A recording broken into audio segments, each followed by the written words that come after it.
අද කතා කරන්න හදන්නේ ඔයාගේ ආදායම දෙගුණයක් කරගන්න පුළුවන් high income skills නැත්නම් ඉහළ ආදායමක් ලබා ගන්න පුළුවන් කුසලතාවයන් 6ක් පිළිබඳව.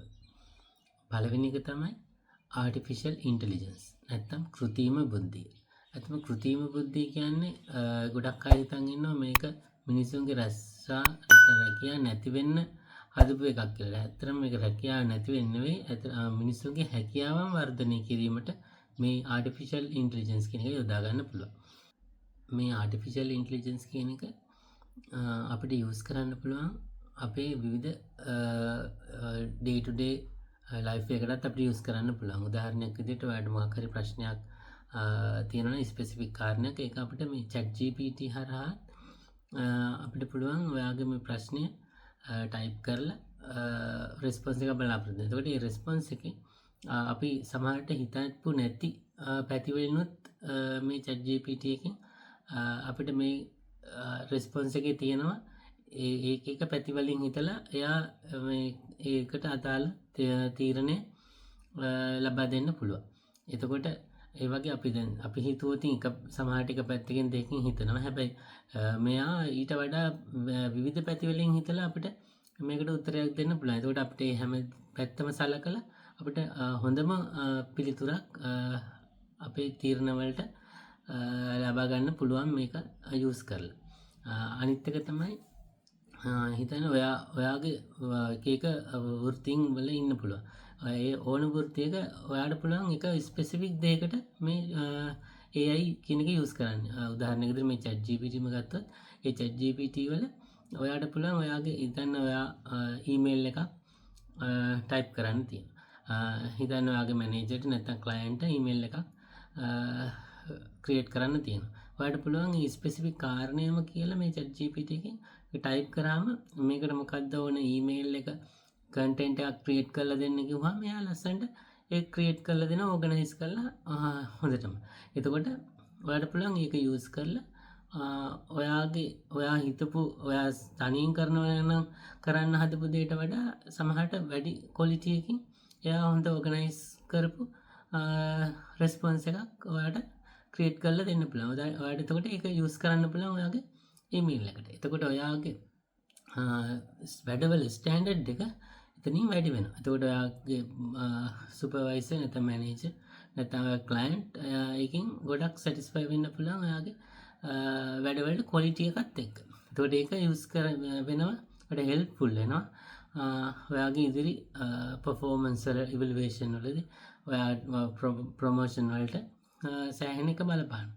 අනිත් එක තමයි ඔය ඩොකියුමන්ට් එකක් මොකක් හරි ක්‍රියේට් කරන්න ඕන නම් සමහරට ප්‍රොජෙක්ට් ප්‍රොපෝසල් එකක් නම් ඒකම ක්‍රියේට් කරනකොට ඔයාට සමහරට කන්ටෙන්ට් එක මොනවද එන්න ඕන කියලා හොඳ අයිඩියා එකක් ගන්න පුළුවන්. ඒක ඔයාලට මේ ස්පෙસિෆික් කාරණේම මේකේ ටයිප් කරාම ඔයාට පුළුවන් පොයින්ට් වයිස්ම ඔයාට එනවා මොනවද මේ ප්‍රොජෙක්ට් ප්‍රොපෝසල් එකට ඉන්ක්ලූඩ් කරන්න ඕන කරුණු සහ මොනවද මොන විදියටද මේක බෙදෙන්න ඕන කියලාත් ඔයාට හොඳට ඒක ඔයාට උත්තරයක් විදිහට එනවා. ඒකට ඔයාට ඒක යූස් කරන්න පුළුවන් ඔයාගේ වැඩවලට.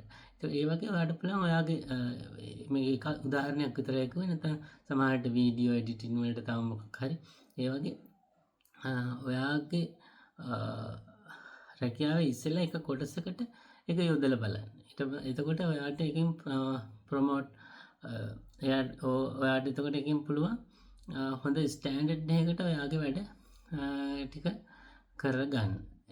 ඒක ඔයාගේ වෘත්තීමය ජීවිතයට නැත්නම් බිස්නස් වලට මුණත් සෑහෙන උපකාරී වෙනවා. අනිත් කාරණේ තමයි සෙලින් කියන්නේ. නැත්නම් අලෙවි කිරීම කියන්නේ. මෙතනදී ඔයාගේ බිස්නස් එකක තියෙන භාණ්ඩයක් අලෙවි කිරීමම නෙවෙයි. ඒක පමණක්ම නෙවෙයි ඔයාගේ මොකක් හරි අදහසක්. හිතන්න ඔයාගේ ඔෆිස් එකේ ටීම් මීටින් එකකදී ඔයාගේ අලුත් අදහසක් ඔයාට ඉදිරිපත් කරන්න ඕනේ. ඊට පස්සේ ඒක හැමෝම පිළිගන්න දෙයක් බවට පත් වෙන්න පුළුවන්. එතකොට එහෙම කරන්න පුළුවන් නම් ඒක අලෙවියේ කොටසක්ම තමයි. ඔයා ඉන්ටර්විව් එකකට ෆේස් කරනවා නම් ඒ ඉන්ටර්විව් එකේදී ඔයා ඇයි මේ ජොබ් රෝල් එකට අනිත් අයට වඩා ඔයා වඩා සුදුසු වෙන්නේ. අන්න ඒක ඔයාට පෙන්වන්න පුළුවන් නම් එක්ස්ප්ලেইন කරලා ඒක අලෙවි කිරීමක්. එතකොට ඒ වගේ නැත්තම් හිතන තමන්ගේ යටතේ ඉන්න කෙනෙක් දැන් තමන් කියන දෙයක් කරන විදියට ඔයාගේ බ්‍රෑන්ඩ් එක හැදෙනවනම් ඔයාට ඒක හරියට එක්ස්ප්ලেইন කරන්න පුළුවන් නම් මෙන්න මේක වැඩේ වෙන්න ඕන විදිය මේකයි කියලා. එතකොට මේක කරන්න ඕන කියලා එතකොට එයා ඒකට එකඟ වෙලා ඒක කරන්න පුළුවන් නම් ඒකත් අලෙවි කිරීමේම කොටසක් වෙනවා. එතකොට මේ වගේ මේ අලෙවි කිරීම නැත්නම් සෙලින් කියන එක කුසලතාවය වර්ධනය කරගත්තාම ඔයාගේ ව්‍යාපාරේ නැත්නම් රැකියාව වෘත්තිය මොකක් වුණත් ඒකෙන් ඉස්සරහට යන්න මේක සෑහෙන රුකුලක් වෙනවා. එතකොට මේ සෙලින් කියන කුසලතාවය වර්ධනය කිරීමෙන් ඔයාගේ ඉස්සරහට වෘත්තීමය වශයෙන් ඉදිරියට යෑමේදී ඔයාගේ ආදායම වර්ධනය සඳහා මේක සෑහෙන උපකාරී වෙනවා. අලෙවි කියන එක වෙනම ශාස්ත්‍රයක්. ඒක ගැන තවදුරටත් ඉගෙන ගැනීම ඊටම වැදගත්. ඒක ඒ තරම්ම වැදගත්. ඒ ගැනත් පොඩ්ඩක් තව කරුණු අධ්‍යයනය කරන්න. ඒක සෑහෙන ඒ තරම්ම වැදගත් නිසා. අනිත් කාරණේ තමයි කොපිරයිටින් කියන එක. ඒ කියන්නේ මෙතනදී ග්‍රැමර්වත් ඇකඩමික් රයිටින්වත් නෙවෙයි මෙතනදී කොපිරයිටින් කියන එකකින් අදහස් කරන්නේ. ඔයාගේ හිතේ තියෙන දෙයක් හරියට අනිත් එක්කෙනාට දැනෙන විදිහට ලියන්න පුළුවන් නම් ඒක හරියට කොමියුනිකේට් කරන්න පුළුවන් නම් සංනිවේදනය කරන්න පුළුවන් නම් අන්න ඒක තමයි මෙතනදී කොපිරයිටින් කියලා කියන්නේ.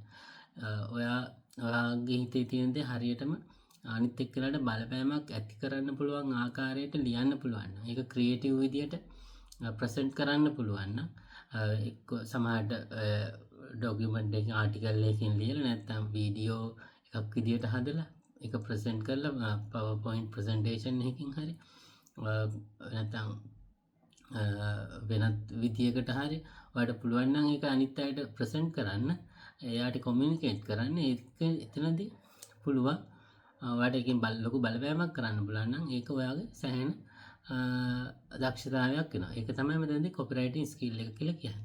එතකොට ඔයාගේ ව්‍යාපාරිකදී හරි නැත්නම් ඔය වෘත්තිමය ජීවිතයේදී හරි ඔයාලට පුළුවන් නම් මේ වගේ හොඳ ක්ලියර් ලැන්ග්වේජ් එකකින් අනිත් එක්කෙනාට හරියට බලපෑමක් ඇති වෙන ආකාරයට සංනිවේදනය කරන්න. ඒක මේ කොපිරයිටින් කියන ස්කිල් එකට තමයි අයිති වෙන්නේ. එතකොට ඒකෙන් ඔයාට ඉහළ ආදායමක් ලබා ගන්න පුළුවන්. මොකද ඔයාට පර්සනල් බ්‍රෑන්ඩ් එකක් හැදෙනවා. වෘත්තිමය වශයෙන් නම් ඔයාට පර්සනල් බ්‍රෑන්ඩ් එකක් හැදෙනවා.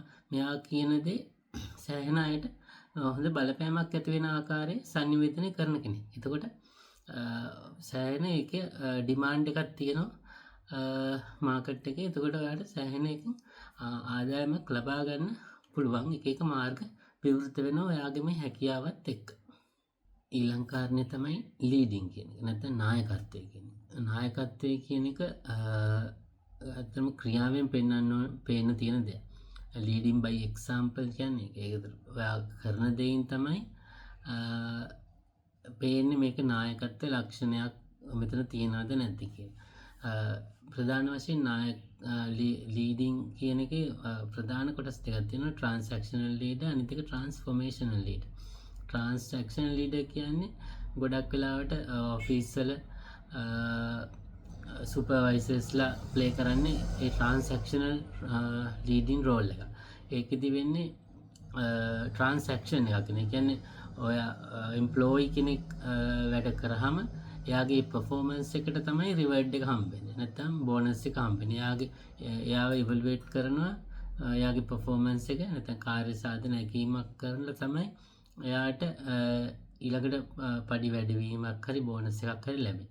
එතකොට ඒක එම්ප්ලොයි දිරිමත් වෙන්නේ ලොන්ග් ටර්ම් නෙවෙයි. එයාගේ මොටිවේෂන් එක ෂෝට් ටර්ම්. මොකද එයාගේ අර බෝනස් එක දැන් සැලරි ඉන්ක්‍රිමන්ට් එකත් එක්ක තමයි එයාගේ වැඩ රැඳිලා තියෙන්නේ. හැබැයි අපි මෙතනදී කතා කරන ලීඩර් කියන එක ට්‍රාන්සැක්ෂනල් නේ, ට්‍රාන්ස්ෆෝමේෂනල් ලීඩර්.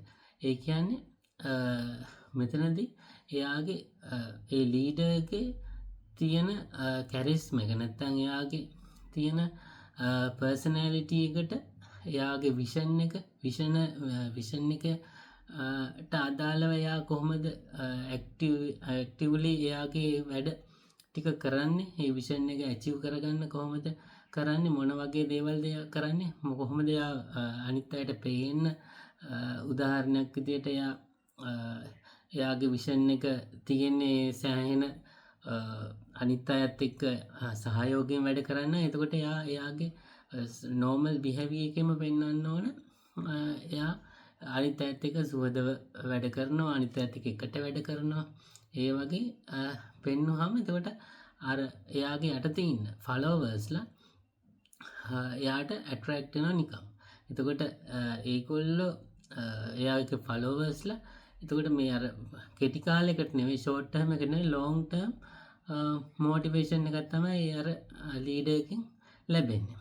එතකොට ඒ වගේ ලීඩර්ෂිප් එකකදී නිකම්ම තමයි අර ෆලෝවර්ස්ලා ඇට්‍රැක්ට් වෙලා තියෙන්නේ. එතකොට මේ ලීඩර්ගේ මෙන්න මේ ලක්ෂණ දැක්කම අර ඒ මිනිස්සු හරි කැමතියි. එතකොට ඒගොල්ලෝ අර බෝනස් එකකට සැලරි ඉන්ක්‍රිමන්ට් එකකට නෙවෙයි ඒගොල්ලෝ හරියක තියෙන ඇට්‍රැක්ෂන් එකටම පර්සනැලිටි එක කැරිස්මා එකට ඇට්‍රැක්ට් වෙලා ඒගොල්ලන්ගේ විෂන් එකට හරගොල්ලෝ සම්බන්ධ වෙලා තමයි වැඩ කරන්නේ. එතකොට ඒක සෑහෙන සස්ටේන්. ඒ කියන්නේ චිරස්ථායි දෙයක්. එතකොට ඒක කැඩෙන්නේ නැහැ. අතරමඟ නවතින්නේ. ඒක අර ගොල්ලෝ හැමදාම මෙයාව ෆලෝ කරනවා. එතකොට ඒ වගේ ලීඩර්ෂිප් එකක් තියෙනවන සෑහෙන ලේසි ඒ ලීඩර්ට තමගේ යටතේ ඉන්න ෆලෝවර්ස්ලත් එක්ක වැඩ කරන්න. මොකද ඒගොල්ලෝ නිරායාසයෙන්ම මේ ලීඩර්ව ෆලෝ කරන නිසා. එතකොට අන්න ඒ වගේ ලීඩර්ෂිප් එකක් තියෙනවන ඔයාට ඒම දියුණු කරගන්න බලන්නේ කුසලතාවයන් අන්තර්ගින මොනවද ඒකට තියෙන චරිත ලක්ෂණ කියලා හොයලා ඒක තමන්ගේ වෘත්තියේ නැත්තම් ඔයා ව්‍යාපාරේ ඒක අර එක්සාම්පල් එකෙන් ඔයා ඒව පෙන්නනවා නම් ඔයාගේ ඩේ ටු ඩේ වැඩවලදීම එතකොට ඒ වගේ අර ලීඩර්ෂිප් එකක් තමයි හැදෙන්නේ. එතකොට ඔයාගේ වැඩ කරන්න ලේසි. ඔයාට සෑහෙන සහයක් වෙනවා ඔයාගේ ෆලෝවර්ස්ලගේ. එතකොට ඒ වගේ කුසලතාවයක් වර්ධනය කිරීම ඉතා වැදගත් වෙනවා ඔයාගේ දියුණුව සඳහා. ඊළඟ ස්කිල් එක තමයි ටයිම් මැනේජ්මන්ට් කියන එක. ඒ කියන්නේ කාලය කළමනාකරණය කිරීම. ලෝකේ ධනවත්ම පුද්ගලයාට දුප්පත්ම කෙනාට තියෙන දවසට පැය 24. එහෙනම් මේක හරියට මේ පැය 24 යොදා ගැනීම තමයි හරියට ප්‍රයොරිටයිස් කර ගැනීම තමයි වැදගත් වෙන්නේ. අපි ගොඩක් ධනවත් අයගේ දෛනික ජීවිතය වැළුවොත් ඒගොල්ලෝ උදෙන්ම තමයි දවස ආරම්භ කරන්නේ. එතකොට ඒගොල්ලන්ගේ දවසේ කරන්න ඕන කටයුතු ටික ඊට කලින් දවසට නැත්නම් එදා උදේම තමයි ප්ලෑන් කරගන්නේ. එතකොට ඒක ලිස්ට් එකක් හැදුවොත් ඒ ලිස්ට් එක ප්‍රයොරිටයිස් කරන්නේ ඒගොල්ලන්ගේ දැන් කාලය කියන්නේම මුදල්නේ. එතකොට ඒගොල්ලෝ මූල්‍යමය වටිනාකම වැඩිම දෙයට ඒගොල්ලන්ගේ වැඩවලින් වඩාත් ප්‍රමුඛතාවය දෙන්න ඕන වැදගත්ම දේ ඉස්සෙල්ලාම කරනවා. එතකොට එහෙම තමයි ඒගොල්ලෝ වැඩ ප්‍රයොරිටයිස් කරන්නේ. එතකොට වටිනාකමින් අඩුම දේවල් ඒගොල්ලන්ගේ ලිස්ට් එකේ යටටම දාලා ඉස්සෙල්ලාම වටිනාකමින් වැඩි දේවල් තමයි ප්‍රමුඛතාවය දෙන්නේ. එතකොට ඔයගොල්ලෝ බලන්න ඕන ඔයගොල්ලන්ගේ වැඩ ලිස්ට් එකක් දවසේ ඇති. ඒ දවසේ වැඩ ලිස්ට් එක ඔයා ලියා ගන්න ඉස්සෙල්ලාම ලියාගෙන ඉස්සෙල්ලාම කරන්න ඕන දේවල් තමයි ඔයාගේ ආදායම වැඩි වෙන. ඔයාගේ බිස්නස් එකක් කරනගෙන ඉන්න ඒ බිස්නස් එකට අදාළ දේවල්. දැන් වෘත්තීමය කටයුතු කරනගෙන නම් ඒ එයාගේ වෘත්තිය හරියටම කරන්න, ඵලදායීව කරන්න අවශ්‍ය වෙලාව නිවැරදි වෙලාව ඒකට ප්‍රමුඛතාවය දෙන්න ඕනේ. ඊට පස්සේ ඊළඟට බලන්න ඕන ඊළඟට වැඩිම ප්‍රමුඛතාවය දෙන්න ඕන මොකක්ද කියලා. එහෙම ප්‍රයොරිටයිස් කරගත්තාම ඒ විදිහටම ඒ වැඩ ටික කරාම ඔයාගේ කාලය කියන දේ ඵලදායීව තමයි දවසේ ගෙවිලා තියෙන්නේ. එතකොට ඔයාට තව කාලේ ඉතුරු නැත්නම් ඊළඟ දේවල් වලට යන්න පුළුවන්. නැත්නම් අර අපි දවසේ වැඩි කාලයක් අපි වැඩිම ඵලදායීතාවයක් තියෙන දේවල් වලට යොමු කරා කියන එක අපි දන්නවා. එහෙම තමයි අපි කාලය කියන දේ ප්‍රයොරිටයිස් කරගන්න ඕනේ. නැත්නම් ප්‍රමුඛතාවය දෙන්න ඕනේ මේ වැඩ. මොකද අපි හැමතිස්සෙම මුදල් කාලය සමානයි මුදල් කියන එකනේ ඇත්තටම තියෙන්නේ. එතකොට කාලය බලන්න ඕන අපේ වැඩවලින් මුදල් උපයන්න පුළුවන් දේවල් නැත්තම් අපි වැදගත්ම දේවල් වලට තමයි ඉස්සෙල්ලාම අපේ දවසේ ප්‍රමුඛතාවය දෙන්න ඕන. උදාහරණයක් විදිහට ඔයාගේ ඔයා ගෙදරත් විවිධ දේවල් කරනවා වෙන්න පුළුවන්. ක්ලීනින් කරන ඒවා, සමහර රිපෙයාර්ස් කරන ඒවා ඔයාම කරනවා වෙන්නත් පුළුවන්. හැබැයි ඔයා ඉහළ ව්‍යාපාරයක කරන කෙනෙක් වෙන්නත් පුළුවන්. එතකොට ඔයාට පුළුවන් බලන්න මේ කාලය සමානයි මුදල් කියන එක මත ඉඳලා බැලුවහම ඔයාගේ මේ ගෙදර තියෙන ක්ලීනින් වැඩ රිපෙයාර් වැඩ ඔයාම කරන එකද නැත්නම් ඒ කාලය ඔයාගේ බිස්නස් එකකට වැඩකට යොදවලා ඔයාගේ වටිනා කාලය ඒ සඳහා යොදවලා ලබන මුදල අරක තව කෙනෙක්ට කියලා කරන එකට වඩා ඔයා බිස්නස් එකක් සඳහා යොදවන කාලය හින්දා ඔයාට එකකින් ලැබෙන මුදල වැඩි නම් ඔයාට පුළුවන් අර රිපෙයාර් කරනේව ක්ලීන් කරනේව වෙන කෙනෙක් යොදවලා ඔයාට අර ඔයාගේම වෙලාව බිස්නස් එකකට නැත්නම් ඔයාගේ වෘත්තීයම දෙයකට යොදවන්න. එතකොට ඔයාට ඉහළ ආදායමක් ඒ කාලයෙන් ලැබෙනවා. ඔයාට එතකොට ඒකෙන් කොටසක් තමයි ඔයාට යොදවන්න වෙන්නේ. ඔයාගේ අර රිපෙයාර්ස් වැඩවලට.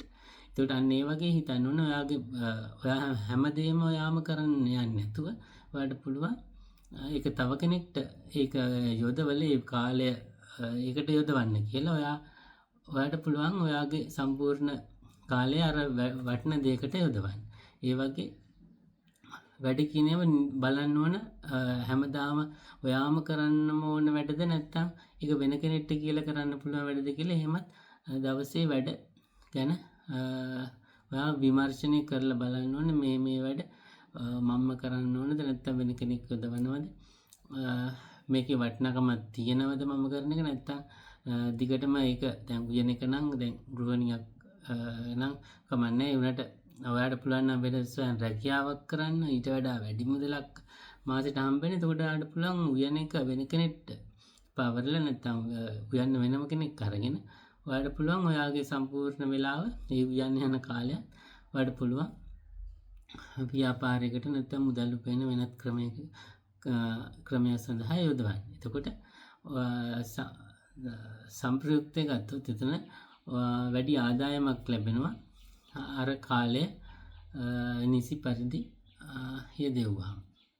ඊළඟ ස්කිල් එක තමයි නෙට්වර්කින් කියන්නේ. ඒ කියන්නේ සමාජ සම්බන්ධතා ජාලයක් ගොඩනගා ගැනීම. Networking is an essential part of building wealth. මිනිස්සු කියන්නේම සමාජ ජීවී. ඒ කියන්නේ මිනිස්සුන්ට තනියම ජීවත් වෙන්න බෑ. එහෙනම් ඒගොල්ලෝ අනිත් අයත් එක්ක සම්බන්ධතාවයන් ගොඩනගා ගැනීම ඉතාම වැදගත් වෙනවා.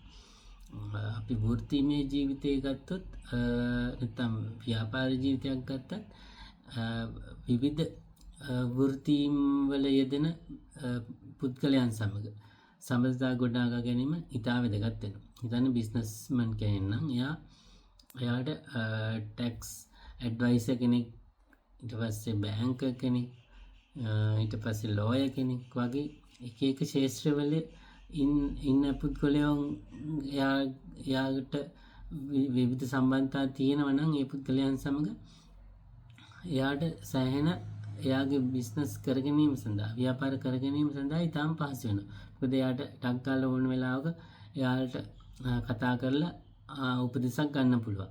අවශ්‍ය බැංක් එකක යාළුවෙක් ඉන්නවා නම් එයාට එයාගෙන් ලෝන් එකක් ගැනීමට ඉතාමත් ලේසි උපකාර කරනවා.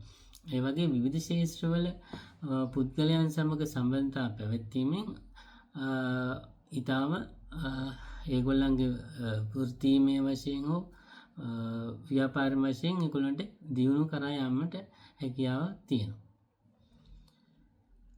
හැම විටම අපි සම්බන්ධතා පවත්වා ගන්න ඕන ගොඩක් අපිට වඩා ඉදිරියෙන් ඉන්න අය සමග. එතකොට අපිට පුළුවන් ඒගොල්ලන් දැකලා ඒගොල්ලත් එක්ක කතා කරන් අපිට මොටිවේෂන් එකක් එනවා අපිත් ඒ වගේ වෙන්න ඕන කියලා. එතකොට ඒ වගේ අයත් එක්ක සම්බන්ධතා පැවැත්වී ඇති කරගන්න විවිධ ක්‍රම තියෙනවා. ඒ කියන්නේ උදාහරණයක් වශයෙන් පුළුවන් ඕගොල්ලන්ට ඔන්ලයින් ප්ලැට්ෆෝම් තියෙනවා LinkedIn වගේ. ඒවයින් ඔයාලට කනෙක්ෂන් හදාගන්න පුළුවන්. සෝෂල් මීඩියා ගෲප්ස් තියෙනවා. ඒවට සම්බන්ධ වෙන්න පුළුවන්. නැත්නම් තියෙනවා විවිධ එකතු වීම් ගැදරින්ග්ස් කියලා කියන ඉවෙන්ට්ස් තියෙනවා. ඒවට සම්බන්ධ වෙලා එතකොට ඒවට එන්නේ දැන් ඔයා මොකක් හරි ක්ෂේත්‍රයක ඉන්නවනම් ඒ ක්ෂේත්‍රයට අදාළව විවිධ උත්සව ඉවෙන්ට් තියෙනවා මේ සූදානම් කරලා එකතු වීම් තියෙනවා. ඒවට යන්න පුළුවන් කොන්ෆරන්ස් තියෙනවා මේ IT ක්ෂේත්‍රය බැංකර්ස්ලා ඒ වගේ එක ගත්තොත් ඒ වගේ ඔයාලගේ අනිත් ක්ෂේත්‍රවලත් ඇති ඒවයි කොන්ෆරන්ස් වලට ඒවට සම්බන්ධ වෙන්න ඕනේ. සම්බන්ධ වුණාම ඒවට ගිහිල්ලා එතකොට අනිත් අයත් එක්ක කලින් යන්න ඕනේ ගොඩක් වෙලාට වගේ ඉවෙන්ට් වලට. එතකොට කලින් ගියාම යා පුද්ගලයාත් එක්ක කතා කරන්න වෙලාව තියෙනවා. ඊට පස්සේ ඒගොල්ලන්ත් එක්ක කන්ටැක්ට් ෂෙයා කරගන්න පුළුවන්. ඒගොල්ලන්ගෙන් අදහස් විමසන්න පුළුවන්. ඒගොල්ලන්ගේ දැනුම ඕගොල්ලන්ට ලබා ගන්න පුළුවන්. ඒ වගේ ඒ පුළුවන් තරම් ඒ වගේ එකතු වීම ඇති කර ගැනීම ඉතා වැදගත් වෙනවා ඕගොල්ලන්ගේ අනාගත දියුණුව සඳහා. ඒ වගේම ඒ වගේ එකතු වීම වලදී දැන් ඕගොල්ලෝ ඒගොල්ලන්ගේ උදව් ගන්නවා වගේම ඕගොල්ලොත් ඒ ටීම් එකේ ගෲප් එකේ ඔයාලත් වැලියු එකක් ඇඩ් කරන පුද්ගලයෙක් වෙන්න ඕන. ඒ කියන්නේ අනිත් අයගෙන් උදව් ලබා ගන්නවා වගේම ඔයත් ඒ කමියුනිටි එකට ඔයත් කෙනුත් දෙන්න පුළුවන් ඉන්පුට් එකක් තියෙනම් ඒකත් දීලා ඔයාලගේ දැනුම ෂෙයා කරන්න පුළුවන් නම් ඒව දීලා එතකොට හැමෝටම ඒකෙන් ඵලදායී දෙයක් ලැබෙනවා.